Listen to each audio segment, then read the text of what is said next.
గతంలో 1000 రూపాయలు అప్పు తీసుకున్నా సరే, 1000 కోట్ల రూపాయలు అప్పు తీసుకున్నా సరే, ఫ్రంట్ పేజీ హెడ్డింగ్‌కు 3,00,000 కోట్లు, 4,00,000 కోట్లు, 5,00,000 కోట్లు ఇట్లాగా వాళ్ళే అంకెలు పెంచేసి 5,00,000 తర్వాతన 5,000 కోట్లు తీసుకుంటే 6,00,000 కోట్లు, 6,00,000 తర్వాత 10,000 కోట్లు తీసుకుంటే 7,00,000 ఇట్లాగా యాడ్ చేసేశారు. ఫైనల్‌గా 14,500 లక్షల కోట్లు చేసేసింది మీడియా. దాన్నే చక్కగా నాయకులు వల్లించారు. దాన్ని బేస్ చేసుకునే ఆంధ్ర 14,500 లక్షల కోట్లు అన్నారు. ఆ తర్వాత నోటుతో 10,00,000 కోట్లు, కాగితం మీద 7,500 లక్షల కోట్లు చూపెడతారు. చంద్రబాబు గారు దిగిపోయే టైంకి 3,500 లక్షల కోట్లు ఉంటుంది. జగన్ దిగిపోయే టైంకి 7,500 లక్షల కోట్లు ఉంటుంది. 4,00,000 కోట్లు, అంతకుముందు 3,500. కానీ దీన్ని తిమ్మిని బమ్మిని చేసి చెప్పుకొచ్చారు. ఇప్పుడు అప్పు తీసుకుంటున్నా అడిగేవాడు లేడు, రాసేవాడు లేడు.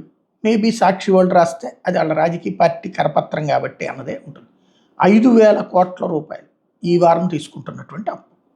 దీంతో కలిపి వైసీపీ వాళ్ళ కథనం ప్రకారం 1,80,000 కోట్ల రూపాయలు అప్పు.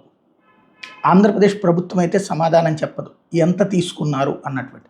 పైగా అప్పులు పుట్టనీయకుండా అడ్డుపడే కుట్రలు చేస్తున్నారని విమర్శిస్తుంది. అదే ఇక్కడ విచిత్రం.